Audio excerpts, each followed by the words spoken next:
Hello and welcome to the Sands of Time review channel. It is your host Sammy Thunder here today. Today I'm here to present to you guys a state of the collection video that I have not done for at least 2 or 3 years, even probably 2 years, and the collection has evolved, and I would like to go through with my audience my collection journey and some of my thoughts. I would also like to go through some of the watches that have left the collection. It has been a long journey and a lot of things have happened, and it's still obviously ever going and ever changing.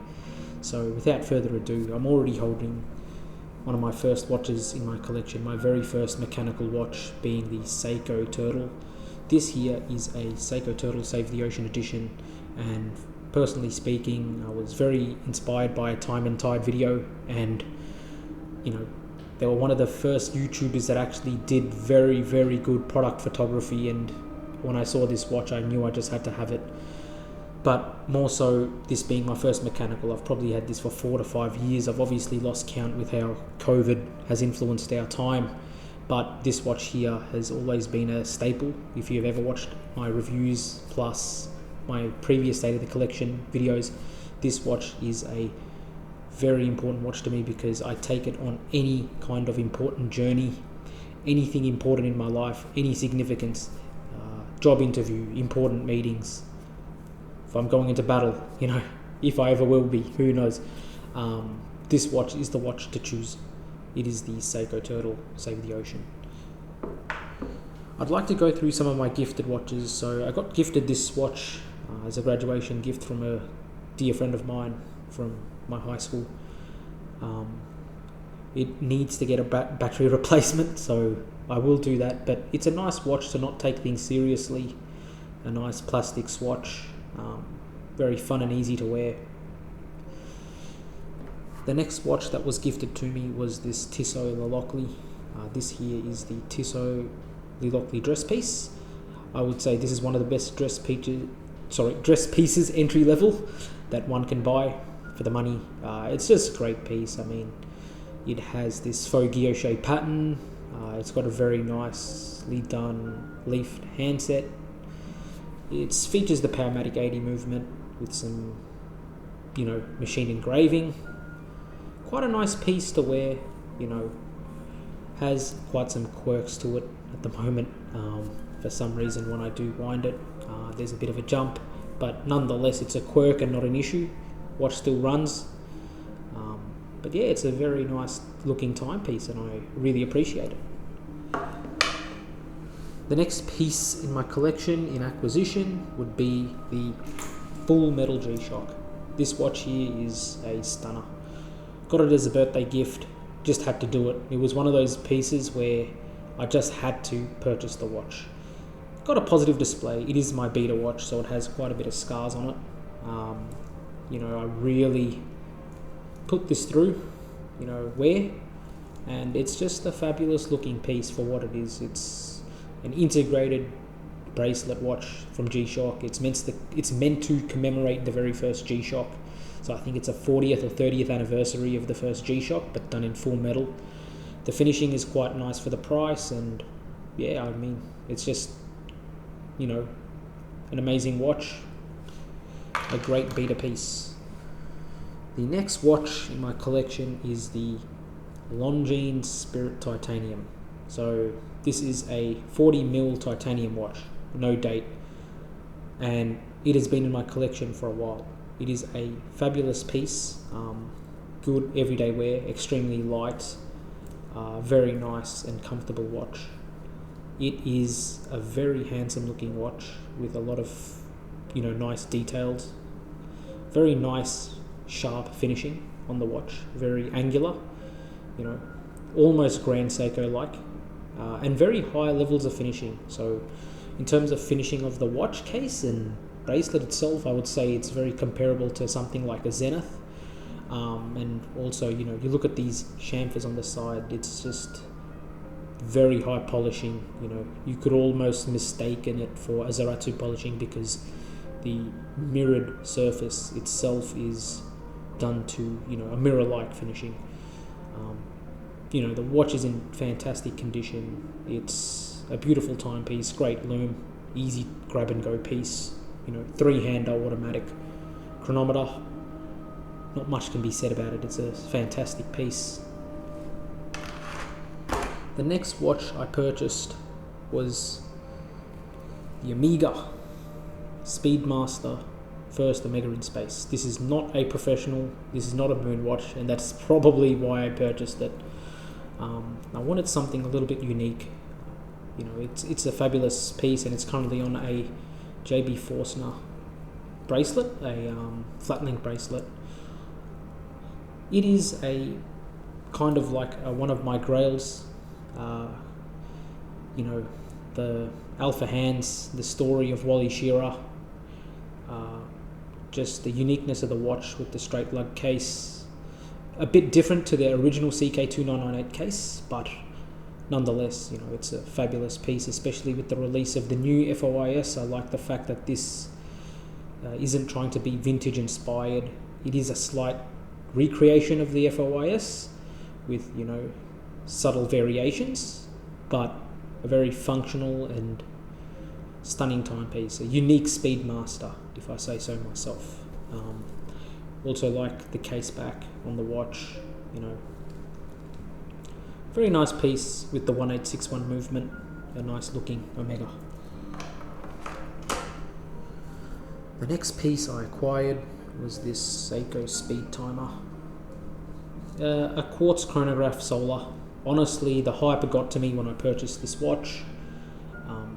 It's a very, very well-reviewed piece, very popular piece among enthusiasts. I've currently put it on this NATO strap, but it comes on a bracelet.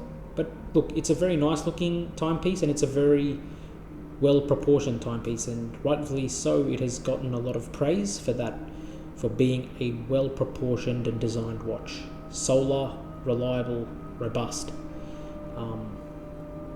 That's all I can really say. The next timepiece is another Seiko. This is the Seiko Red Alenus. This is a Australian limited edition, and honestly, it's quite a stunning timepiece, if I say so myself. Probably one of the best Australian limited editions, or if not the best Australian limited edition from Seiko. I've always been a fan of a red dial watch, and I've been looking at a lot of Grand Seikos, but look, I just had to say, I couldn't say no to this. A nice limited piece, and it sold out. I wasn't expecting these pieces to sell in Australia, like totally sell out, but the Alenus line is very popular, I guess, and rightfully so. This watch is quite nice. That's the Seiko. The next piece I purchased, I had to get back in my collection a Grand Seiko. This is the Grand Seiko Pink Snowflake. Very quintessential Grand Seiko. Features a unique dial with the pink snowflake. It's a spring drive. I just had to get the spring drive back in the collection. Very, for a pink watch, this is quite versatile actually. You can wear this. It's not a strong pink like a Rolex OP pink. It's more so a whitish pink, a more, subtle, and it does appear pink. It's more pink than the SPGA 413, I believe, or the 443 Shunbon in the 62GS. That is a more of a silvery dial, but has subtleties of pink. This is obviously pink. So, look, it's a nice watch. It's also a grade 5 titanium. It's got the spring drive movement, of course. Quite a nice timepiece. Look, I've gone through many Grand Seikos, and for me, it's very hard to fulfill these criterias where, I want this 44GS, I want the spring drive, perhaps I want a manual wind or the new 5-day spring drive.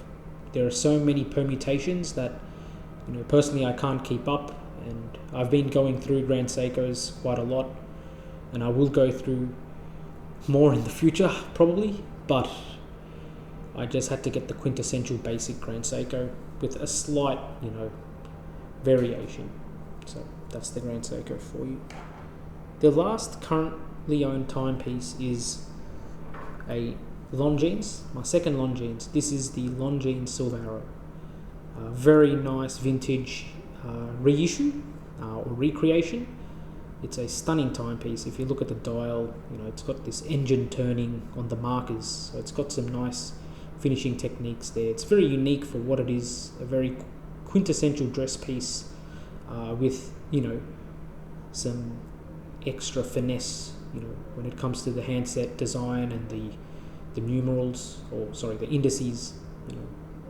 You got that stepped indices, a lot of finishing technique, a lot of machining has gone into that. So very well finished timepiece, of course, high polish throughout, extremely thin. This is sub 10 mils thin.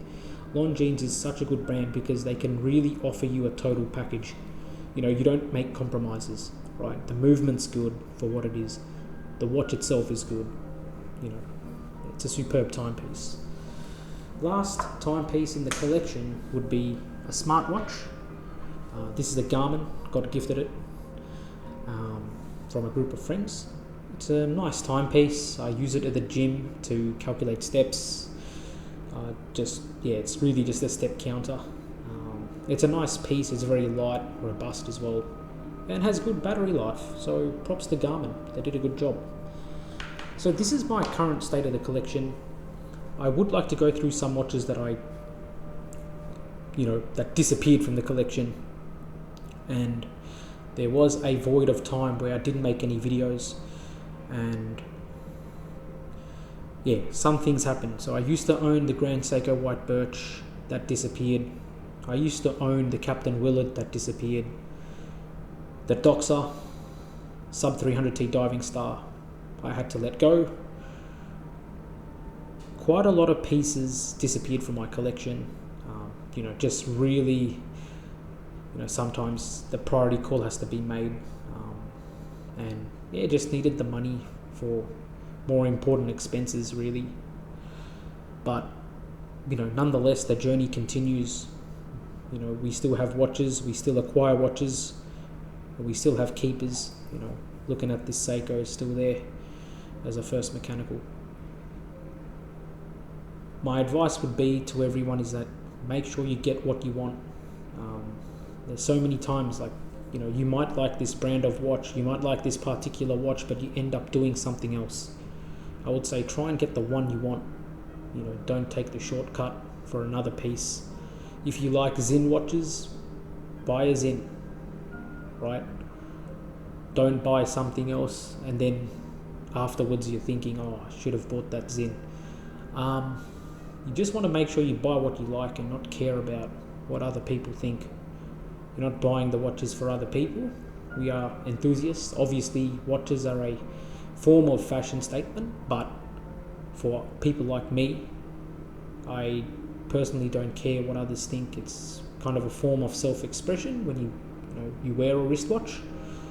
For me, I geek out on the technology, and I like that, and that's why I have things like Grand Seiko Spring Drive, High Beats, the Omega, manual wind. Used to have a Seamaster coaxial. I really want to own a Zin watch in the future. The technology that goes into them, the over-engineered German watch, I like. So, what do I want in the future? I've already stated that I do want to own something as tooly and nice as a Zin. Something with a tegimented steel, with all that German tech. In the future, look, maybe some kind of vintage Rolex, or not really a vintage Rolex, maybe an Explorer 2 Polar. Maybe a new one or an older generation. Really depends on the situation and scenario. What else? I think at the moment of time it's really the Zin or a Hanhart chronograph, something German at the moment. So this here is my current collection. Thanks for watching. It's the Sands of Time. Peace.